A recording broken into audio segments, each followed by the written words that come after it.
Hello guys, നമ്മൾ മറ്റൊരു വീഡിയോയിലേക്ക് എല്ലാവർക്കും സ്വാഗതം. നമ്മൾ ഇന്നത്തെ വീഡിയോ കൂടെ നോക്കാൻ പോകുന്ന പറഞ്ഞാൽ ഒരു ചാനലിലത്തെ ആദ്യത്തെ വ്ളോഗാണ്. അതിനായിട്ടുള്ള കുറവുകളും കാര്യങ്ങളൊക്കെ ഉണ്ടാവും. മറ്റെന്താ പറയുക, തുടങ്ങിയിട്ടുള്ളൂ. ആകെ കുറച്ച് സബ്സ്ക്രൈബേഴ്സേ ഉള്ളൂ. നിങ്ങളെ സപ്പോർട്ട് ചെയ്യുക. അധികം വ്ളോഗും ചെയ്ത് പറ്റിയല്ല പറയാനുള്ളത്. ഇപ്പോൾ ആകെയുള്ള സബ്സ്ക്രൈബേഴ്സ് ഞാൻ തന്നെ ഓരോരുത്തർ ചെയ്ത് തരണം. ആകെ പറഞ്ഞവർക്ക് ഒരു കുഴപ്പമില്ല. പിന്നെ എന്താ പറയുക, അതേപോലെ പേര് കാണുന്നുണ്ടെങ്കിൽ സബ്സ്ക്രൈബ് ചെയ്യുക. അങ്ങനെ അറിയാത്ത ആൾക്കാർ സബ്സ്ക്രൈബ് ചെയ്തിട്ട് ഒരു നല്ലൊരു യൂട്യൂബർ വളർത്തിക്കൊടുക്കാം. ഇന്നത്തെ വീഡിയോ എന്ന് പറഞ്ഞാൽ ഞാൻ ഒരു ഏകദേശം ഒരു 2-3 വർഷം മുന്നേ മീൻ ഇതിലൊക്കെ വളർത്തിയിരുന്നു ഓരോന്നിന്. പിന്നെ അത് മരിച്ചു പോകാൻ തുടങ്ങിയപ്പോൾ ഞാൻ നിർത്തിയതാണ് ഈ പരിപാടി. രണ്ടാമത്തെ സ്റ്റാർട്ടൊക്കെ വിചാരിക്കുന്നത് ഏകദേശം ഒരു മാസം മുന്നേ വാങ്ങിയതാണ്. ഒരു ഫൈറ്റർ കിടക്കുന്നുണ്ട്. അതിനെ ഒരു മാസം മുന്നേ അപ്പോൾ വാങ്ങിയതാണ്. അതൊക്കെ വാങ്ങിയ ശേഷം അതിനൊരു ഇൻട്രസ്റ്റ്. പിന്നെ അതിങ്ങനെ ബബിൾസ് ഇട്ട് ഇങ്ങനെ എന്താ പറയുക ഇതാക്കാനും മറ്റേ ബ്രീഡിങ്ങിനുള്ളൊരു ഇത് കാണിക്കാനുണ്ട്. അപ്പോൾ അതിനൊരു പയർ വാങ്ങിയാലോ ഒന്നും കൂടി ഉണ്ട് മനസ്സിലിങ്ങനെ ഒരു പ്ലാൻ ഉണ്ട്. അപ്പോൾ അതിൻ്റെ അഭിപ്രായം കമൻറ്റ് ചെയ്യും. പിന്നെ ഫൈറ്ററിനെ എനിക്ക് ഇങ്ങനെ ബ്രീഡ് ചെയ്ത് അധികം പരിചയമില്ല. മറ്റെന്താ പറയുക, ഗപ്പിനൊക്കെ കുറേ ബ്രീഡ് ചെയ്തിട്ടുണ്ട്. പക്ഷേ ഫൈറ്റർ അങ്ങനെ പരിചയമില്ല. ഫൈറ്റർ ഭയങ്കര ചെറിയ കുട്ടികളെ കാരണം അതിനങ്ങനെ ഫീഡ് ചെയ്യാനും അങ്ങനെയുള്ളൊരു അറിയണ്ടെന്നില്ല. ഇപ്പം അതിനെക്കുറിച്ച് യൂട്യൂബിലേക്ക് പഠിച്ചിട്ട് ചെയ്യണം. പിന്നെ ഏറ്റവും നമുക്ക് പ്രാവീണ്യം നോക്കാൻ ചൂടാണ് വേണ്ടത്. ഏറ്റവും ഒരു ചൂടിനെ വളർത്തി പഠിച്ചിട്ട് പിന്നെ ബാക്കിയുള്ളവരൊക്കെ വാങ്ങാമെന്നാണ് വിചാരിക്കുന്നത്. അതാണ് മനസ്സിൽ പ്ലാന്. ഇപ്പോൾ അവിടെ പോയാലും പ്രാവ് മാറിയിട്ട് വേറെ എന്തെങ്കിലും ആവുമെന്നും അറിയില്ല. എന്തായാലും ഇപ്പോൾ ഇതിനൊരു ചൂടി വാങ്ങാമെന്ന് എന്തായാലും വിചാരിക്കുന്നത്. ഒറ്റക്കെടുത്ത് കഷ്ടപ്പെടുത്തിക്കണം.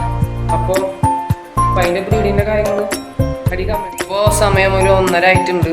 അപ്പോൾ നമുക്ക് മറ്റെന്താ പറയുക, ഒരു വീട്ടിലിപ്പോൾ ആരുമില്ല. അപ്പോൾ ഞാൻ ഒറ്റക്കാണ് ഇപ്പോൾ വീട്ടിലുള്ളത്. അപ്പോൾ അവരൊക്കെ വന്നിട്ട് ഫുഡ് കഴിച്ചിട്ട് നമുക്ക് അസലസ്കരിച്ചിട്ട് വേണം നമുക്ക് ഇതാക്കാനും ജസ്റ്റ് കൂടിൻ്റെ ഒരു ഫ്രണ്ടിലേക്ക് വാങ്ങണം. അപ്പോൾ അതൊക്കെ ചെയ്തിട്ട് വേണം. ലൈറ്റിൻ്റെ ഒക്കെ ഒരു ചെറിയ പ്രശ്നമുണ്ട്, അതൊക്കെ നമ്മൾ അഡ്ജസ്റ്റ് ചെയ്യാം. അപ്പോൾ നമുക്ക് ഫുഡ് കഴിച്ചിട്ട് നിസ്കരിച്ചിട്ട് നമുക്ക് പിന്നെ ഇലക്ട്രിക്കിൻ്റെ ഒരു ലൈസൻസിലേക്ക് ഇപ്പോൾ ഞാൻ ഇലക്ട്രിക് സ്കൂട്ടറാണ് ഉപയോഗിക്കുന്നത്. അപ്പോൾ ഇലക്ട്രിക്ക് അതിൻ്റെ സ്റ്റാൻഡ് പൊട്ടിയിട്ട് ശരിയാക്കാൻ കൊടുത്തിട്ടാണ്. അത് നമുക്ക് വാങ്ങിയിട്ട് അത് വാങ്ങിയിട്ട് വേണം ഈ ടെസ്റ്റ് പോവാൻ. ഇപ്പോൾ സമയം ഒരു 1:30 ആയിട്ടുണ്ട്. അപ്പോൾ നമുക്കൊരു 3 മണിൻ്റെ ഉള്ളിൽ ഇറങ്ങണം. ഗൈസ്, പിന്നെ ഇതാണ് കേട്ടോ ഫൈറ്റർ. ഞാൻ പറഞ്ഞ ഈ ഫോണിൽ കുറച്ച് ക്ലാരിറ്റി കുറവുള്ള കാരണം ശരി പ്രശ്നമുണ്ട്. ഞാൻ കഴിയുന്നത് ഇപ്പോൾ എടുത്ത് തന്നെ ഫോമാറ്റ് അപ്ഡേറ്റ് ചെയ്യണം ആഗ്രഹം ഉണ്ടായി. നിങ്ങൾ സപ്പോർട്ട് ആവശ്യം. പിന്നെ ഇതിനാണ് ഒരു പയർ വാങ്ങണം. ഏകദേശം ഇത് അത്യാവശ്യം സൈസുള്ളൊരു ഇതാണ്. ഇതിൻ്റെ ഏകദേശം സൈസുള്ളൊരു പയറിനെ കിട്ടാനാണ് ഒരു ടാസ്ക്. വീട്ടിൽ ആൾക്കാരെത്തുന്ന നേരം വെക്കുന്നു. അപ്പോൾ നമ്മൾ വീടിൻ്റെ അടുത്ത് തന്നെ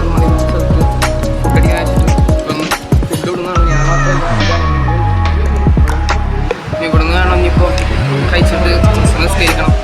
സ്കരിച്ചിട്ട് വേണം കൂടാൻ. നമുക്ക് അത് കഴിഞ്ഞിട്ടാണ് നമുക്ക് ഈ പ്രാവശ്യം അല്ലെങ്കിൽ എന്തെങ്കിലും നോക്കാം വാങ്ങാനും മന്തിയാണ് പറഞ്ഞിട്ടുണ്ട്. കഴിച്ചിട്ട് തുടങ്ങി.